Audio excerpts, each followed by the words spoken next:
ఈసారి ఎరగదీసి పొడి చేస్తాం. గతంలో అంటే 19 నుంచి 24 మధ్యలో మేము అందరికీ సంక్షేమ పథకాలు ఇచ్చేసాం. తెలుగుదేశం కార్యకర్తకైనా జనసేన కార్యకర్తకైనా అవసరమైతే జగన్మోహన్ రెడ్డి ఆస్తులు అమ్మేసి మేము ఇచ్చేసాం సంక్షేమ పథకాలు. ఈసారి వస్తే ఒక్కొక్కరిని ఎరగదీసి పొడి చేస్తాము, అందరికీ రప్పని మేము ఏంటో చూపిస్తామని మాట్లాడతారు కారుమూరి వెంకటరెడ్డి. ఒకసారి ఇది ఏమని మాట్లాడుతున్నాడు వినిపిస్తా చూడండి. జగన్మోహన్ రెడ్డి గారు అందరూ అడుగుతా ఉన్నారు మమ్మల్ని కూడా చాలా మంది, అయ్యా జగన్మోహన్ రెడ్డి గారు రేపొద్దున మళ్ళీ అధికారంలోకి వచ్చినాక ఆ పార్టీ జెండా కట్టిన వాళ్ళకు కూడా సంక్షేమ పథకాలు ఇస్తాడా? 2019-24 కులం చూడాలా, మతం చూడాలా, పార్టీ చూడాలా, తెలుగుదేశం జెండా కట్టిన వాడికి కూడా సంక్షేమ పథకాలు ఇచ్చాం, జనసేన నాయకుడి కుటుంబానికి కూడా సంక్షేమ పథకాలు ఇచ్చాం, మనకి చెడు చేసిన వాళ్ళకు కూడా మనం మంచి చేసాం. ఇవ్వాలి. మేము కూడా రాష్ట్రంలో పన్నులు కడుతున్నాం, ట్యాక్స్ కడుతున్నాం. తెలుగుదేశం కార్యకర్తలైనా జనసేన కార్యకర్తలైనా ఎవరికైనా ఇవ్వాల్సిందే. అర్హులైతే కనుక ప్రతి ఒక్కరికి ఇవ్వాల్సిందే కదా. అదే మీ పార్టీ సొమ్మేంట్రా ఇచ్చేది కాదు. గత 5 ఏళ్ళు కూడా వైఎస్ఆర్సీపీ పార్టీ ఫండ్ ఏమన్నా ఇచ్చారా? వైఎస్ఆర్సీపీ పార్టీ సొమ్ము ఏమన్నా మాకు ఇచ్చారా? లేదుగా. ప్రభుత్వ సొమ్మే కదండి ఇచ్చింది. అదేదో మీ బాబుగా సొమ్ము ఇచ్చినట్టు మేము వాళ్ళకి ఇచ్చాం వీళ్ళకి ఇచ్చాం ఇవ్వాలరా? రాష్ట్రంలో అందరూ ఉన్నారు, అందరం పన్నులు కడుతున్నాం, అందరూ ట్యాక్సీలు కడుతున్నారు. రాష్ట్రం అంటే వైఎస్ఆర్సీపీ కార్యకర్తలు ఒకటే కాదుగా, అందరూ ఉంటారుగా. అందరికీ ఇవ్వాలి. ఒక్కొక్కరికి ఒక్కొక్క పార్టీ అంటే అభిమానం ఉంటుంది. ఇప్పుడు ఇవ్వట్లేదా? ఇప్పుడు సంక్షేమ పథకాలు అందుకునే వాళ్ళలో ఏ వైసీపీ అభిమానులు లేరా? సానుభూతి పరులు లేరా? వైసీపీ కార్యకర్తలు లేరా? అందరూ ఉన్నారా? ఇవ్వాలి. రూల్ అది. నేను ఇవ్వను, అదేది మీ బాబు కూడా ఆశ మాకు ఇచ్చినట్టు ఈసారి ఇవ్వం, చెక్కుతారు ఇవ్వనంటే కనుక. ఎవరా మీ సొమ్ము ఏమన్నా మాకు ఇస్తున్నారా? ప్రజల సొమ్ము అర్హులైన ప్రతి ఒక్కరికి ఇవ్వాల్సిందే, ఇవ్వాలి. అది ప్రభుత్వ బాధ్యత. అది ఎవరున్నా సరే, చంద్రబాబు నాయుడు గారు ముఖ్యమంత్రిగా ఉన్నా, జగన్మోహన్ రెడ్డి ముఖ్యమంత్రిగా ఉన్నా సంక్షేమ పథకానికి అర్హులైతే ఇవ్వాల్సిందే. అందులో విచిత్రం ఏముందండి? మేము ఎరగ తీసేస్తాం, మేము సెడి చేసేస్తాం, మేము పీకి కట్టలు కట్టేస్తాం. ఈ డైలాగులు కొట్టే మనం 175 నుంచి 11కి 151 నుంచి 11కి పడిపోయాం. ఇంకా తిరుగుతున్న లేకపోతే ఎలారా? ఇంకా మాట్లాడు. 2029లో కూడా అదే రిపీట్ అయిందని అడుగుతున్నారు. నేను ఒక్కటే చెప్తున్నా, నేను వైఎస్ఆర్ కాంగ్రెస్ పార్టీ కార్యకర్తగా ఒకటే చెప్తా ఉన్నా, జగన్మోహన్ రెడ్డి గారిని ఒకవైపే చూశారు మీరు, మరోవైపు చూడలా. జగన్మోహన్ రెడ్డి గారిలో మంచితనాన్ని మీరు చూశారు. ఏదైతే మాకు చెడు చేసిన వాళ్ళకి ఈసారి ఖచ్చితంగా చెడు చేస్తాం, చెడు చేసిన వాళ్ళకి మంచి చేసేటటువంటి ప్రయత్నం రేపొద్దున ఎలక్షన్ తర్వాత ఉండదు. ఏదైతే ఇప్పుడు వైఎస్ఆర్ కాంగ్రెస్ పార్టీ కార్యకర్తల్ని నాయకుల్ని వేధిస్తున్నారో ఒక్కొక్కరిని ఖచ్చితంగా ఇక్కడ విషయం పెట్టుకున్నాం. ఖచ్చితంగా ఎవరిని కూడా వదిలేటటువంటి ప్రసక్తి లేదు. ఒక రప్ప అవ్వచ్చు, ఇంకోటి అలాగే. కానీ ఇప్పుడు కూటమి ప్రభుత్వం అనుకున్న తెలుగుదేశం నాయకులు కానీ కార్యకర్తలు అనుకున్న రబ్బరేసి రుద్దేస్తాను, పీసేస్తూ వేస్తాను ఇలా అనుకుంటే కనుక ఎంతసేపు పని కాదురా. మనం మాట్లాడేటప్పుడు కానీ సోయిలో ఉండి మాట్లాడాలి కదా. మీకు ఇంకా 4 ఏళ్ళ తర్వాత ఏమో వస్తే అప్పుడు సంగతి. అప్పుడు ఇప్పుడు అనుకుంటే తెలుగుదేశం నాయకులు కార్యకర్తలు, జనసేన నాయకులు కార్యకర్తలు అనుకుంటే మిమ్మల్ని రప్ప ఆడించేస్తానికి ఎంత టైం పట్టుద్ది? మీకు 4 ఏళ్ళ తర్వాత ఆ ఆప్షన్ ఇప్పుడు వీళ్ళకి ఉందా లేదా? అవి ఊరికే అన్ని 70 కోట్లు అప్పాబాయ కవర్లు ఇవన్నీ కూడా.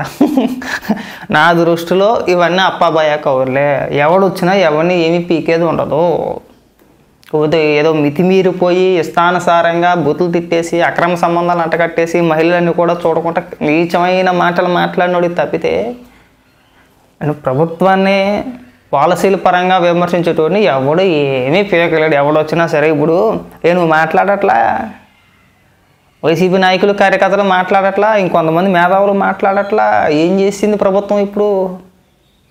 మరి వెయ్యాలనుకుంటే మిమ్మల్ని కూడా వేస్తారు కదండి. అంత అన్యాయం ఏం చేస్తారు ఇక్కడ? ఆ వల్లభనేని వంశీయా? అడి గురించి మాట్లాడమాకండి. వల్లభనేని వంశీ బెయిల్ వచ్చింది, ఇవాళ బయటకు వస్తాడని చెప్పేసి వార్తలు వస్తున్నాయి. వచ్చిన తర్వాత సంగతి చూద్దాం.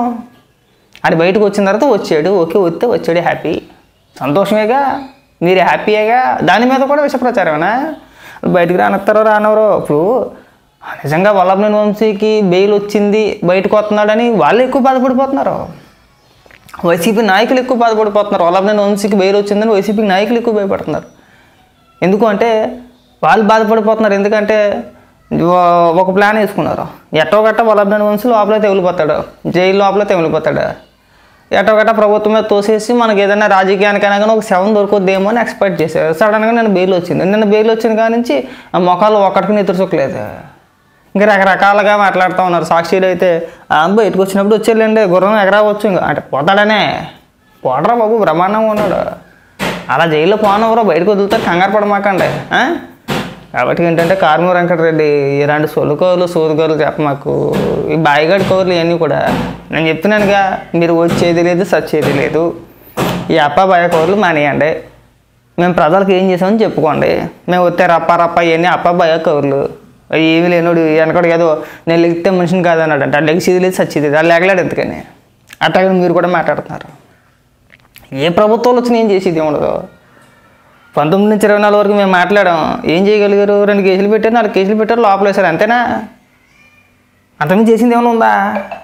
లేదు. మళ్ళీ ఒకవేళ వస్తే మీరేం చేస్తారో మళ్ళీ కేసులు పెట్టి లోపల వేస్తారో, అంతేనా?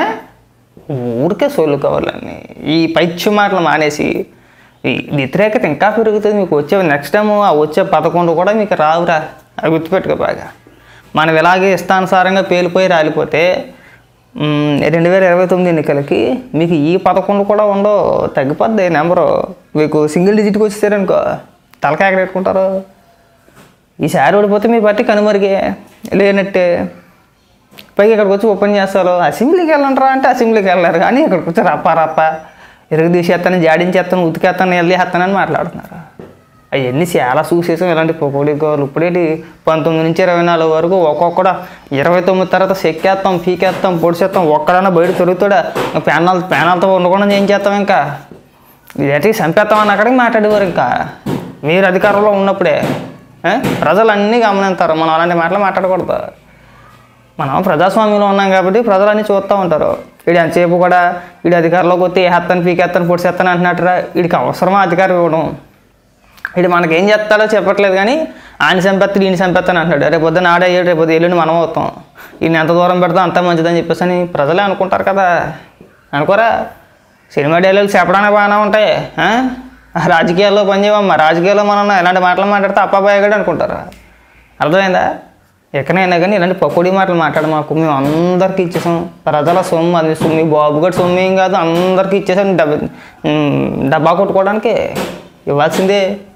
ఆ పథకానికి ఎవరైతే అర్హులు ఉన్నారో వాళ్ళందరికీ ఇవ్వాల్సిందే.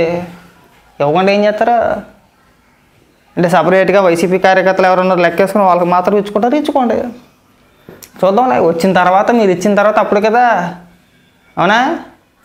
పూర్తిగా మీ పార్టీకి సమాధి కట్టేస్తారు అప్పుడు. ఇలా మాట్లాడడానికి కూడా ఉండదు.